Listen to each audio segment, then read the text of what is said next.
Joins us live in Washington, D.C. with more on this story. Kevin, what do we need to know? Boy, this is just an incredible story, Will, Lisa, and Pete, and this will continue to unfold in the days and weeks ahead, so buckle up. We do know this, Lisa, that Twitter's former head of safety, a gentleman by the name of Yoel Roth, was seemingly meeting with the FBI on a weekly basis around the 2020 election. That according to the latest installment of the Twitter files from journalist Matt Taibbi. And here's the central point. It brings into question the federal government's role in Twitter's silencing of conservative voices before and since that election. But not just the FBI, mind you. Nope, not just the Bureau. We're talking about interactions with the Department of Homeland Security and the Director of National Intelligence as well.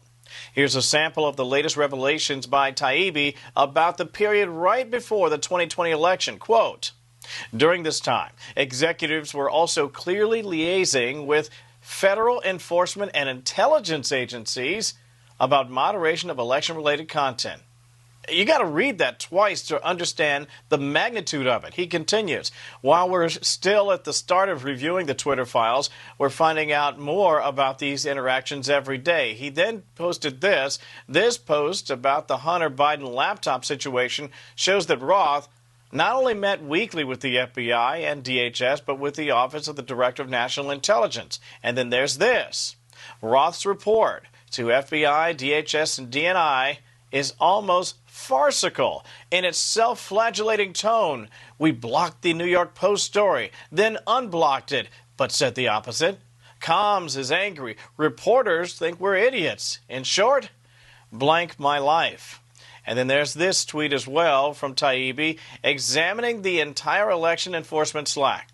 We didn't see one reference to moderation requests from the Trump campaign, the Trump White House, or Republicans generally. We looked. They may exist. We were told they do. However, they were absent here. And then there's this tweet as well. He says, in another example, Twitter employees prepared to slap a mail-in voting is safe warning label on a Trump tweet about a postal screw-up in Ohio before realizing the events took place, which meant the tweet was factually accurate. Just incredible. And as you can well imagine, there's certainly more to come this weekend. And a reminder, if this seems like it's taking a while to unpack it all, that is in part, says Taibbi, because of the very dense nature of the material that they're actually reviewing. So he and Bari Weiss are asking for your patience. And again, as Will pointed out, Pete, there's more to come. There is. It was teased inside these tweets last night. Bari Weiss and another reporter as well involved in future releases. Kevin Corke, thank you so much. Thank you, Kevin. Another reporter is a guest on Fox & Friends Weekend. Quite frankly, it's Michael